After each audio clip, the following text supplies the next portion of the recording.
नमस्कार। The polytechnic classes के online tutorial में आप सभी का स्वागत है।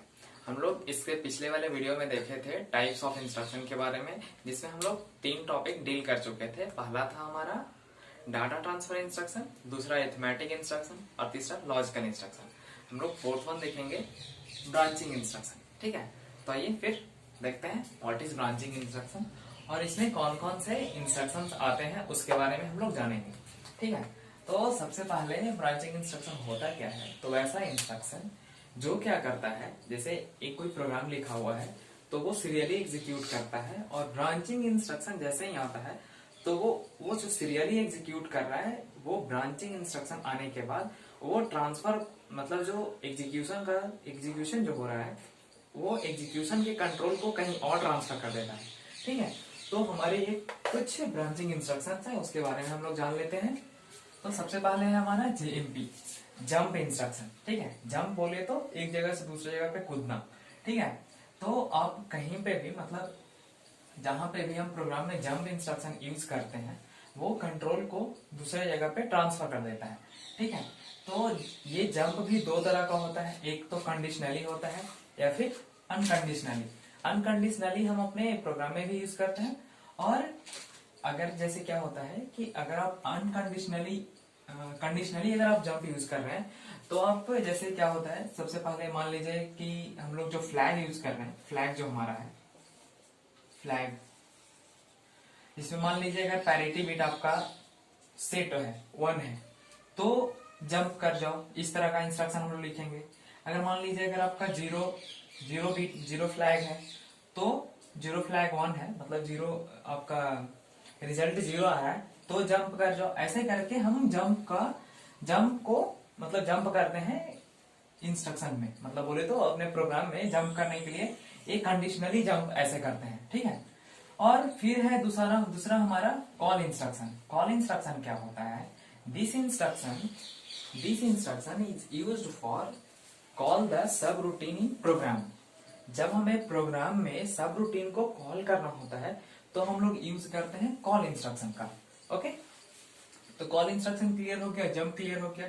जंप दो तरह का होता है हमारा, कॉल भी दो तरह का होता है। जंप हमारा दो तरह का, एक तो कंडीशनल जंप, ठीक है, और दूसरा अनकंडीशनल जंप।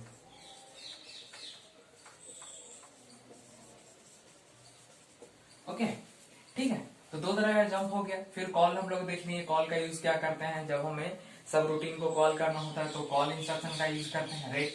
रिटर्न का यूज क्या करते हैं, it is use to return the control of execution to the call instruction.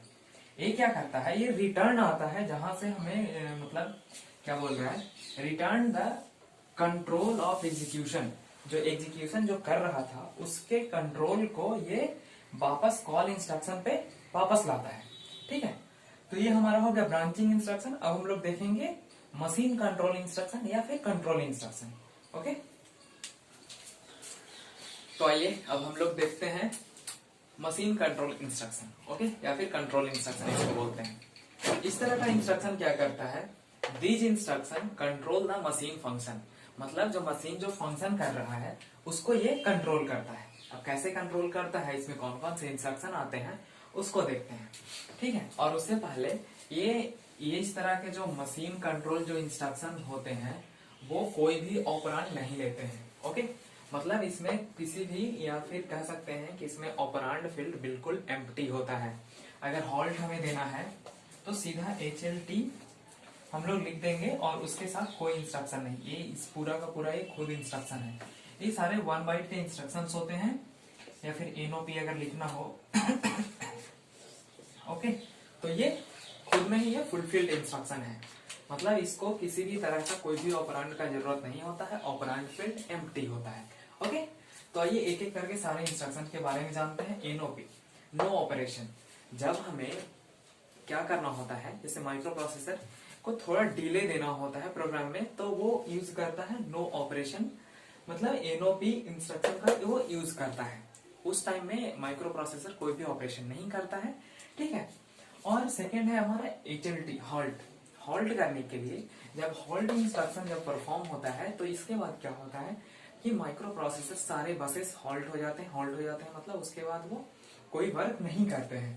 ठीक है, उसके बाद माइक्रो प्रोसेसर भी कोई भी इसके बाद अगर कोई इंस्ट्रक्शंस भी है तो उसको वो एग्जीक्यूट नहीं करता है तब तक कि जब तक ये रीसेट या फिर इसको क्या बोलते हैं, इसको रीसेट नहीं किया जाए। ठीक है, उसके बाद हमारा है एनेबल इंटरप्ट और डिसेबल इंटरप्ट। ये और है मशीन कंट्रोल इंस्ट्रक्शन में और भी कुछ इंस्ट्रक्शन है पर हम लोग यहाँ पर अभी तक यही देखेंगे। ठीक है, तो ये दोनों देखिए, एनेबल इंटरप्ट और डिसेबल इंटरप्ट। एनेबल इंटरप्ट कहने का मतलब नाम से ही क्लियर है, एनेबल इंटरप्ट जिस तरह से एक अपने नाम से ही क्लियर था, नो ऑपरेशन मतलब कोई काम ही नहीं करना है, उसी तरह से इसमें एनेबल इंटरप्ट कहने का मतलब कि इंटरप्ट्स को ये इनेबल करता है।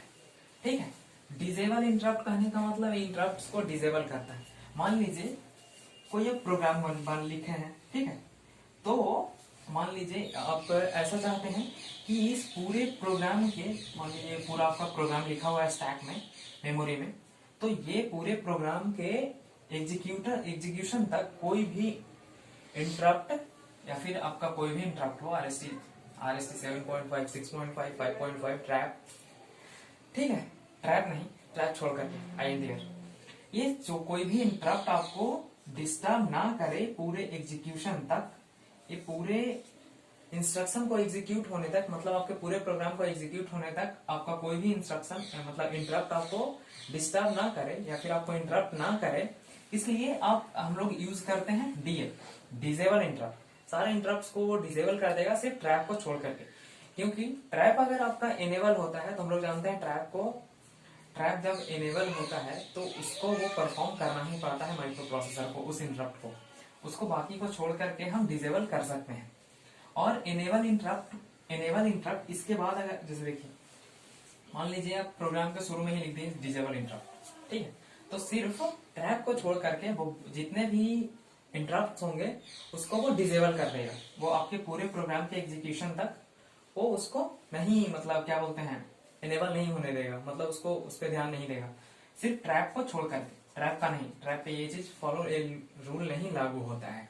ठीक है, अब इसके बाद फिर आप करते हैं एनेबल इंटरप्ट। तो जितने भी इंटरप्ट्स अगर मान लीजिए बीच में RST 7.5 आया, 6.5 आया, तो उसको क्या करेगा, इस एनेबल इंटरप्ट के बाद वो मान लीजिए RST 7.5 तो उसको एनेबल कर देगा। ठीक है, तो ये होता है आपका एनेबल इंटरप्ट और डिसेबल इंटरप्ट का ये यूज हो गया। हम लोग अभी देख रहे थे कंट्रोल इंस्ट्रक्शन, मतलब जो मशीन के फंक्शंस को कंट्रोल करता है, और इस तरह का इंस्ट्रक्शन कोई भी ऑपरेंड नहीं लेता है, मतलब इसका ऑपरेंड फील्ड एम्प्टी होता है।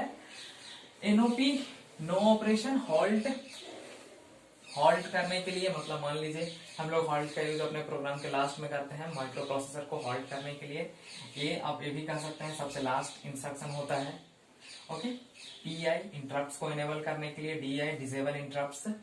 ठीक है, तो ये हमारा अभी टाइप्स ऑफ इंस्ट्रक्शन खत्म होता है। तो आप हमें क्या कीजिए कि ये इसके बारे में कम से कम इसके बारे में आप हमें थोड़ा कमेंट कर दीजिए, इसके बारे में आप क्या सीखे हैं EI एनेबल इंटरप्ट के बारे में। तो फिर हम लोग मिलते हैं नेक्स्ट वीडियो में नए अपडेट के साथ। Okay, thank you.